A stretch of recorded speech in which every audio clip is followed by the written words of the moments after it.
እኚህ ሰውዬ ሀገራቸው ስለሆነች ኢትዮጵያ የሚፈርሰውን እያፈረሱ እየሰሩ ነው።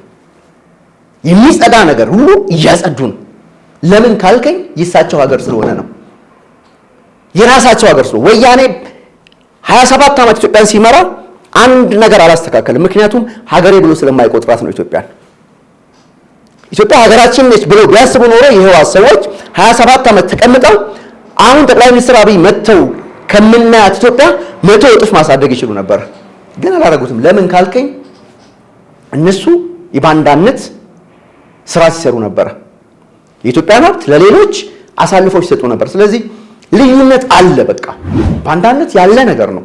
ከጥንትም ኢትዮጵያ ላይ የነበረ ነገር ነው። ግን በየትኛውም ዘመን ባንዳዎች ያመጡት ውጤት የለም። ባንዳዎች ያስመዘገቡት ድል ኢትዮጵያ ውስጥ የለም። ሻዕቢያን አሁን ያለው የኢትዮጵያ ትውልድ ምን እያደረገው እንዳለ እና አንዳርጋቸውም አምስተርዳም ያሉ ጎርጫሞች አሜሪካም ያሉት ይሄ ጠቅላላ ደብተራው ጠንቋዩ አስማተኛው ጠቅላላ ያውቀዋል። አሁን ይሄ ትውልድ ምን አይነት ሁኔታ ላይ እንዳለ። አዎ ኢትዮጵያ በዘመነ ታሪኳ ባንዳዎች አሉ። ባንዳዎች ይፈለፈላሉ እዚህ ሀገር ላይ። የኛ ሀገር ባንዳዎች ደግሞ የሚፈለፈሉት በማይረባ በቅራቅንቦ ነው። የድሮቹ ባንዳዎች እንኳን የሆነ ሀገረ ገዢ ለመሆን የሆነ ነገር ለመሆን የሆነ አውራጃ ለማስተዳደር ምናምን ሲሉ ከጣሊያንም ከዱርቡሽም ከግብፅም ከሁሉም ጋር ከጣሊያኑም ከምኑም ከቱርኩም ጋር ይሻረካሉ። ቢያንስ የአውራጃ ገዢ የወረዳ ገዢ ምናምን ለመሆን። እነዚህ እኮ ለማኪያቶ ነው። ለማኪያቶ $100 ባንዳማ አላት። በየዘመኑ እሱ ነው የታየው። ጣሊያን ሲመጣ እሱ ነው የታየው። ዚያድ ባሬ ሲመጣ እሱ ነው የታየው። ግብፅ ሲመጣ እሱ ነው የታየው። ቱርክ ሲመጣ እሱ ነው የታየው። ደርቡሽ ሲመጣ እሱ ነው የታየው። አያችሁ አይደል ልዩነቱ? እውነተኛ ኢትዮጵያዊ አለ እዚህ ጋር፣ እንደገና ደግሞ እዚህ ጋር ሚላላክ አለ። ሚላላክ ተላላኪና ሀገር መሪ ይለያያሉ። አሁን ያለው ትውልድ ለባንዳዎች ለኢትዮጵያ ታሪካዊ ጠላቶች በፍጹም እድል የማይሰጣቸው በፍጹም የማይሰማቸው ትውልድ ነው አሁን ላይ ያለው ትውልድ። ጠቅላይ ሚኒስትር አብይ የቀይ ባህርን ጉዳይ ካሳኩ እኔ ከፖለቲካው ዓለም እገላለሁ ብሏል። አቶ ልደቱ ለመሆኑ እርሶ ፖለቲከኛ ኖት? ሻዕቢያ አለቃዬ ነው፣ ሻዕቢያ ነው እኛ ፈጣሪ እስከ ማለት ድረስ ደርሰዋል።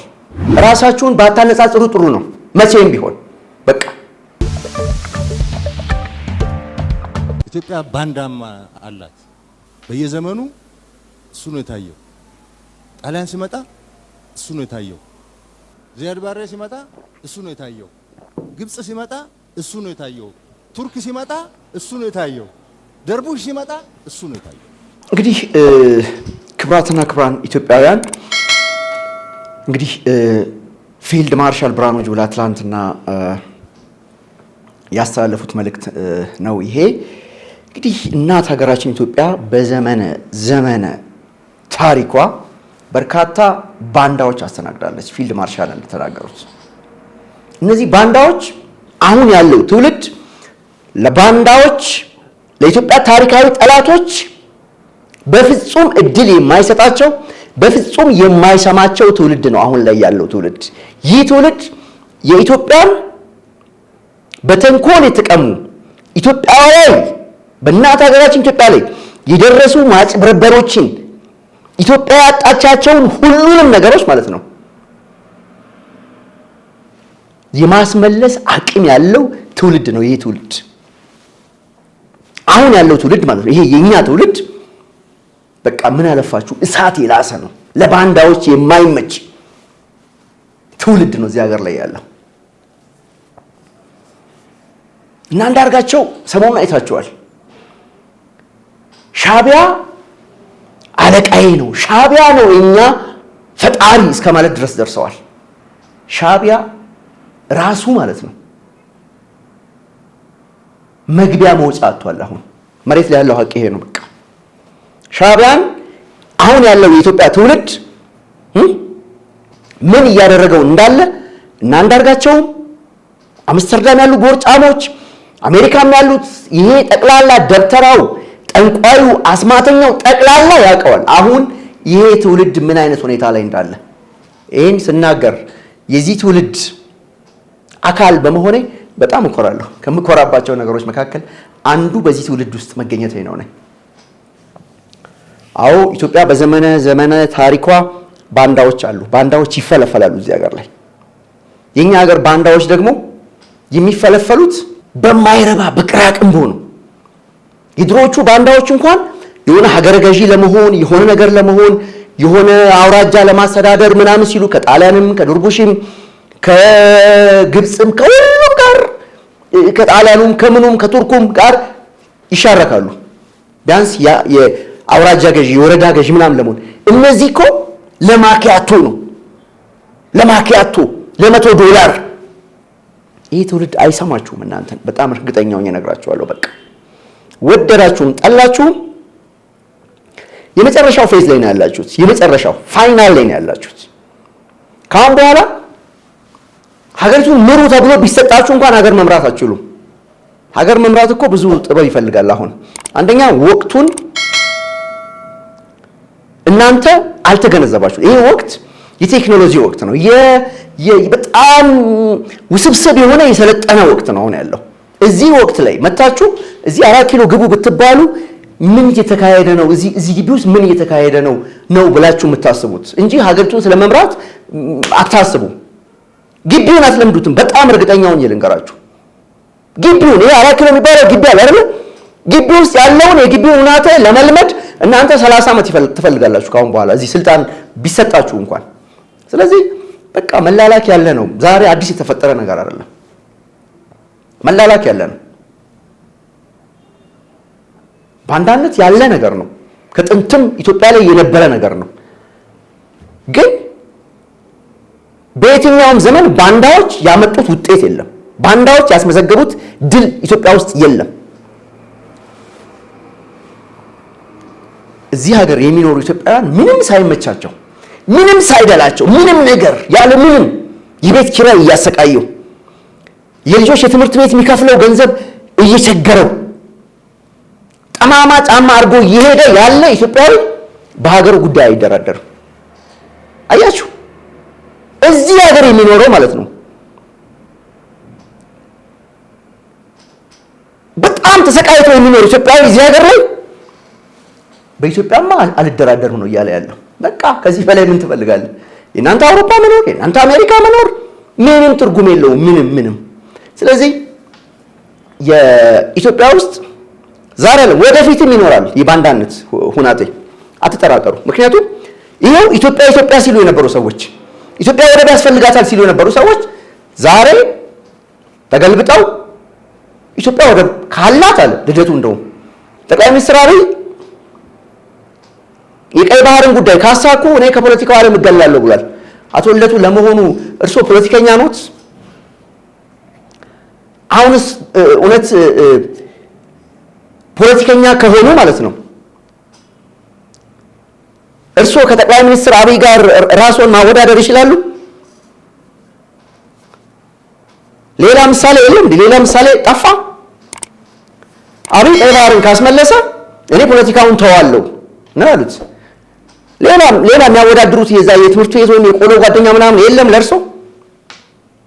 አንድ ነገር ልንገሩት እርግጠኛ ሆኜ፣ እኔ ፖለቲከኛ አይደለሁም፣ ግን ኳስ ጫወት ነበር። እግር